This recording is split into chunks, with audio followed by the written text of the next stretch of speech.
बिस्मिल्लाहिर्रहमानिर्रहीम अस्सलाम वालेकुम। और सोप एलो, एलो मैकुलाटा, सपनेरिया, ज़िब्रा एलो, इसकी हमने 2-3 डेज़ पहले ही ट्रीटमेंट की थी जो रोट हो रहे थे प्लांट। इसकी वीडियो मेरे फर्स्ट चैनल पे मौजूद है और आज हम इसकी अपडेट भी है इसकी और जो कि हमने इसकी रिप्लांटिंग भी करनी है। और ये मेरी सैंड पड़ी हुई है, इसमें सॉइल भी ये किचन है जिसको मैंने प्लांट्स के लिए रखा हुआ है। इसमें बहुत सारी मेरी चीज़ें प्लांट्स की पड़ी हुई हैं। तो इसमें किचन की विंडो से रोशनी आती है और यहाँ पे ब्राइट लाइट भी आती है, लेकिन यहाँ पे विंडी नहीं है क्योंकि वो फिर जो कैट्स हैं वो मेरी विंडो से किचन में आ जाती हैं। तो मैंने इसके जो इसका ग्लास है उसको मैंने बंद करके रखा हुआ है। तो विंडी नहीं है अगर विंडी नहीं मिलेगी हमारे प्लांट्स को खाली धूप से काम नहीं चलेगा। इन प्लांट्स को धूप के साथ साथ रोशनी के साथ हवा की और खाद की भी ज़रूरत होती है। सोइल तो होती ही है और वो तो मस्ट है। इस पे बहुत अच्छा कैलस आ चुका है 3 डेज़ में और बहुत ये प्लांट्स हैप्पी हैं क्योंकि ये ड्राई एरिया है। यहाँ पे पानी नहीं है, जो बारिशों का पानी होता है वो नहीं है, लेकिन यहाँ पे विंडी नहीं है। इसके जो लीव्स हैं उन पे भी कैलस आ चुका है। जो प्लांट्स रूटेड हैं उनको हम प्लांट करेंगे और रिप्लांट करेंगे और साथ में इसकी जो अब केयर है जो करनी है। कैलिस आने के बाद तो वो बहुत ज़रूरी है। अब क्योंकि ये प्लांट्स शौक से गुज़रे हैं, इनको हमने रीप्लांट किया है और कुछ रोट हुए थे उनको हमने कट किया था, उनको ठीक किया है, उन पे दोबारा कैलिस आया है। लेकिन अभी ये उस शौक से बाहर नहीं निकले हैं। जो शौकज़दा प्लांट होते हैं उनको ज़्यादा केयर की ज़रूरत होती है क्योंकि ये अभी भी रोट हो सकते हैं। तो जो रूटेड प्लांट हैं उनको हम रिप्लांट कर देंगे, वो सोइल के अंदर ही इनकी रूट्स जाएंगी और जो दूसरा पार्ट होता है प्लांट का वो सोइल के ऊपर रहेगा। हम इसको अंदर करके दबा कर नहीं लगा सकते हैं क्योंकि अगर हम इनको दबा कर लगा देंगे तो फिर दूसरे प्लांट्स जो रूटेड प्लांट हैं वो तो फिर भी उनकी रूट्स हैं, फिर भी वो इस चीज़ को बर्दाश्त कर लेते हैं जितने भी स्ट्रेस हो, लेकिन जिनकी रूट्स नहीं हैं उनके लिए अब ये सोइल है मॉइस्ट है। तो इसके अंदर हम इसकी जो रूटेड प्लांट्स हैं वो लगाएंगे, जो कैलस वाले प्लांट्स हैं वो नहीं लगाएंगे। ये इस बात का ज़रूर ख्याल रखना है क्योंकि रूटेड जो प्लांट होते हैं उनको थोड़ी सी वो बर्दाश्त कर लेते हैं पानी को, लेकिन जो कैलस वाले प्लांट हैं उनकी अभी तक रूट्स नहीं बनी हैं तो वो पानी को अभी भी बर्दाश्त नहीं करेंगे। तो इनको हम डीपली लगा सकते हैं। जितने भी ये प्लांट हैं एक छोटा सा पॉट लेंगे, बहुत बिग पॉट नहीं देंगे, फिर उसमें पानी की जो पानी ज़्यादा हो जाएगा तो फिर वो ओवर वाटरिंग हो जाएगी। ये अभी इस छोटे पॉट में ही रह लेंगे, जब इनको नीड होगी तो फिर हम इनको बिग पॉट भी दे देंगे। तो वैसे तो ये एक थोड़ा सा बड़ा प्लांट होता है हाइब्रिड प्लांट्स में से, लेकिन दूसरे प्लांट्स जो एलोवेरा के होते हैं ये एलोवेरा नहीं है, एलो मैकुलाटा है और सेपुनेरिया भी इसको कहते हैं, ज़ीब्रा प्लांट भी कहते हैं, एलो सोप एलो भी कहते हैं। इसको एलोवेरा वेरा फैमिली से ये नहीं है, ये एलो की वैराइटीज़ में से है लेकिन एलोवेरा नहीं है।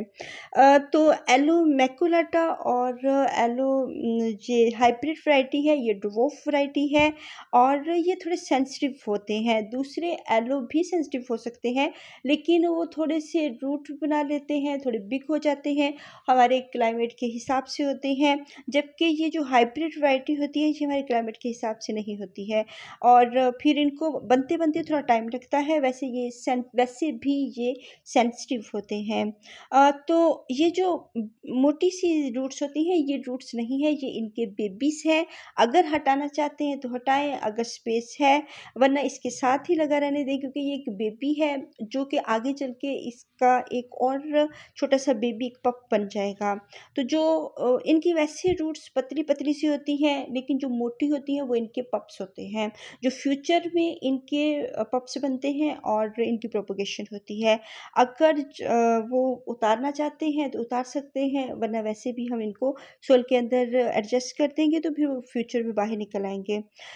तो इसको अभी भी मॉइस्ट सोइल है, 3 डेज़ तक मैंने इसको रखा है अंदर और इसकी सोइल को भी ट्राई किया है और जहाँ पे इनका कैलस लाना था इनकी जगह पे, इनकी रूट वाली एरिया पे, उसको भी ट्राई किया है, लेकिन फिर भी सोइल अभी भी मॉइस्ट है। तो हमें ड्राई सोइल चाहिए है, इतनी क मॉइस्ट ठीक है, इनफ है। अब ये जो इसकी मोटी-सी रूट है, ये इसका बेबी है। तो इसमें हम बहुत ज़्यादा वेट सोइल होगी फिर नहीं लगाएँगे। अगर ये हल्की-सी मॉइस्ट है तो ठीक है। अब ये जो इसका बेबी है, ये तंग कर रहा है, इसको हम कट कर देंगे और इसको हम वैसे भी सोइल के ऊपर भी रख सकते हैं, तो ये वहीं से चल जाएगा। यहीं से ये बढ़ना शुरू हो जाएगा। बहुत ज़्यादा आप इसको धूप में नहीं रखेंगे। अभी इनको हमने डायरेक्ट धूप में नहीं रखना, अ, थोड़ी-सी शेडी एरिया में रखेंगे तो उसमें हल्की-फुल्की हल्की-सी लाइट आती लेकिन ब्राइट लाइट में रखेंगे, डायरेक्ट धूप में नहीं रखेंगे। डायरेक्ट धूप अगर सुबह की है तो थोड़ी देर के लिए आती है तो ठीक है, पार्शियल लाइट भी हो सकती, बहुत तेज़ धूप में नहीं रखेंगे और अब इसको छत के नीचे रखना है, बारिश में बिल्कुल भी नहीं रखना। यहाँ मैं इसलिए इंडोर नहीं रख सकती, वहाँ पे हवा नहीं आती है और इनको हवा की ज़रूरत होती है। फिर भी ये इंडोर एरिया है, किचन की मेरे अंदर वाली खिड़की के पास वाला एरिया है, तो यहाँ पे ये लैगी भी हो सकते हैं डार्कनेस की वजह से। अगर हम इनको डार्क एरिया में रख देते हैं, तो ये फिर लैगी होना शुरू हो जाते हैं और वाइट-वाइट से होना शुरू हो जाते हैं और इनकी ग्रीनरी और इनके अंदर जो ज़ेब्रा ज़ेब्रा की लाइन्स बनी हुई हैं, वो उनका टेक्सचर ख़त्म हो जाता है और ये बहुत बुरे से लगते हैं और यहाँ से हम अपना गार्डन भी एन्जॉय कर सकते हैं और ये ग्लास हैं, इनमें से हवा नहीं आती है, तो इनको हवा की भी ज़रूरत होती है।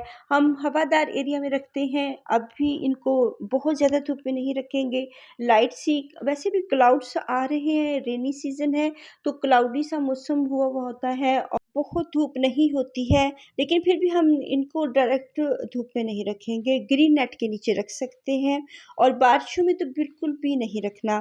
जो ये कैलस वाला एरिया है, इनका कैलस बन चुका है, जब तक रूट्स नहीं आएँगी तब तक हम इनको वाटरिंग नहीं करेंगे और अंदर भी दबाकर नहीं लगाएँगे। सॉइल के अंदर हम सिर्फ़ उन्हीं ये इसके बेबीज़ को भी हम साथ ही लगा देते हैं ताकि ये फ्यूचर में प्लांट्स बन जाएँ।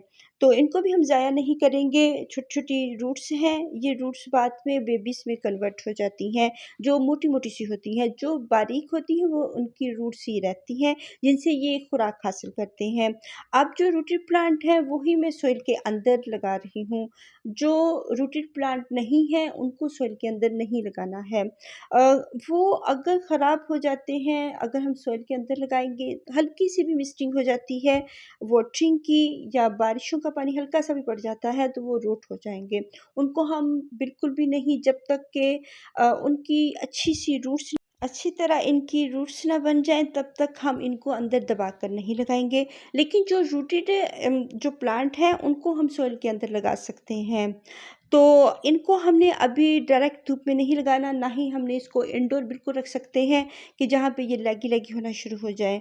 तो अभी ये सॉइल जो है ज़्यादा सैंडी है, बेस्ट है। अगर थोड़ी-सी इसमें सॉइल और ऐड कर ली जाए जो लीफ कंपोस्ट वाली हो तो वो फिर इतना ये सैंडी-सैंडी सी नहीं होगी और अच्छी तरह हम प्लांट्स को एडजस्ट कर सकते हैं। अगर बहुत सैंडी-सैंडी सॉइल होगी, उसमें सैंड की मिकदार ज़्यादा होगी तो वो फिर ये रोलिंग करते रहते हैं और उनके अंदर अच्छी तरह से एडजस्ट भी नहीं होते। तो इनको अच्छी तरह फिक्स करने के लिए थोड़ी-सी सॉइल का होना ज़रूरी है। खाली रॉक्स या सैंड में हम इनको नहीं लगा सकते हैं। वो फिर पकड़ती नहीं है प्लांट को, तो वो फिर मज़बूती से नहीं लगेगा, रोलिंग करता रहेगा तो फिर वो शौक में ही रहेगा। तो अच्छी तरह से बढ़ नहीं सकेगा, इसलिए इनको सॉइल देना मस्ट है। बाज़ औक़ात बहुत से लोग होते हैं खाली इसको सैंड में या रॉक्स में लगा लेते हैं और इसमें खाद वग़ैरह डाल देते हैं, वो भी तरीका ठीक है, खाद भी वक़्त के साथ-साथ सॉइल में ही कन्वर्ट हो जाती है। लेकिन थोड़ी-सी सॉइल होना बहुत ज़रूरी है, सॉइल में अल्लाह ताला ने बहुत ज़्यादा न्यूट्रिएंट्स रखे हुए होते हैं और ये कुदरती तौर पर एक तोहफ़ा है, एक नेमत है हमारे प्लांट्स के लिए। तो इसमें मुसब्बर भी होता है, जो कि बहुत महँगा होता है और अल्लाह ताला ने मिट्टी में फ्री में ऐड किया हुआ होता है, इससे जो नापाक बर्तन हो जाते हैं तो 3 मरतबा पानी से वॉश करने से और 1 मरतबा मिट्टी से साफ़ करने से ये पाक हो जाते हैं और हम इनको दोबारा रीयूज़ कर सकते हैं। तो मुसव्वर वैसे तो बहुत कॉस्टली होता है, लेकिन मिट्टी में फ्रीली हमें मिल जाता है। अल्लाह ताला ने इसमें डाला हुआ होता है और ये बहुत ज़्यादा काम में आने वाली चीज़ है। तो सोइल जो होती है एक नेमत है, इसके बगैर हम किसी भी प्लांट्स को नहीं लगा सकते। वक़्ती तौर पर हम इसको कोकोपीट और रॉक्स वगैरह में लगा सकते हैं, लेकिन उनको वहाँ से खुराक नहीं मिलेगी, फिर एक्स्ट्रा हमें उसमें मिट्टी, सोइल या खुराक डालनी पड़ेगी। और इसमें हम बिल्कुल भी नहीं डालेंगे कोकोपीट को, क्योंकि वो पानी को होल्ड करके रखती है। उस वक़्त हम यूज़ करते हैं जब एक जगह से दूसरी जगह ट्रांसफ़र करना हो और बहुत दिनों तक पानी नहीं देना, तो फिर हम यूज़ करते हैं कहीं वो उसकी सॉइल ड्राई ना हो जाए। लेकिन इन प्लांट्स को ज़रूरत नहीं होती है, ये सॉइल के बगैर भी एक जगह से दूसरी जगह ट्रांसफ़र कर सकते हैं हम इनको। लेकिन जब हम इनको रीप्लांट करते हैं तो सॉइल की ज़रूरत होती है और इनको हमने सॉइल ज़रूर देनी है। उसमें हम इज़ाफ़ी चीज़ें ऐड कर सकते हैं सॉइल को अच्छा बनाने के लिए। तो फ़िलहाल मैं इसमें कोई कोकोपीट यूज़ नहीं करूँगी और ना ही प्लास्टिक के पॉट्स यूज़ करूँगी। प्लास्टिक पॉट्स होते हैं वो पानी को होल्ड करके रखते हैं और इनके लिए जो ये सोप एलो मैकुलाटा है, इनको टेराकोटा पॉट ये पसंद करते हैं और इसमें चलते रहते हैं, इसमें जल्दी से सॉइल ड्राई भी हो जाती है।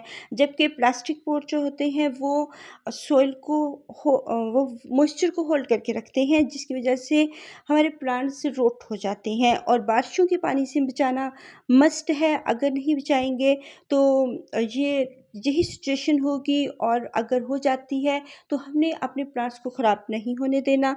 उनकी बरवक्त केयर करने से हम इनको बचा सकते हैं। और ये एक और विंडो है, इससे भी अच्छी वेंटिलेशन हो जाती है इसकी किचन की, लेकिन फिर भी ये इंडोर एरिया है और यहाँ पे हमारे प्लांट्स लैगी-लैगी हो सकते हैं। और ये जो धूप का प्लांट है तो इसको हमने बाहर धूप में ही शिफ्ट करना है। आपने देखा है कि जो रूटेड प्लांट हैं उनको मैंने अंदर करके सॉइल के लगाया है, लेकिन जिनकी रूट्स अभी नहीं बनी हुई उनको मैंने सॉइल के ऊपर ही रखा है। तो तब तक हम इसको सॉइल के ऊपर ही रखेंगे और अभी हम इसको वाटरिंग नहीं करेंगे, तकरीबन 20 दिन तक इसको वाटरिंग नहीं करेंगे और इनको इसी सॉइल में, ये थोड़ी सी अभी भी मॉइस्ट है, इसमें पड़ा रहने देंगे। अच्छी तरह से इसको थर्स्टी करेंगे और फिर इसको थोड़ी सी वाटरिंग करेंगे, भर के नहीं करेंगे। आउटडोर रखेंगे लेकिन छत के नीचे रखेंगे। अल्लाह हाफ़िज़।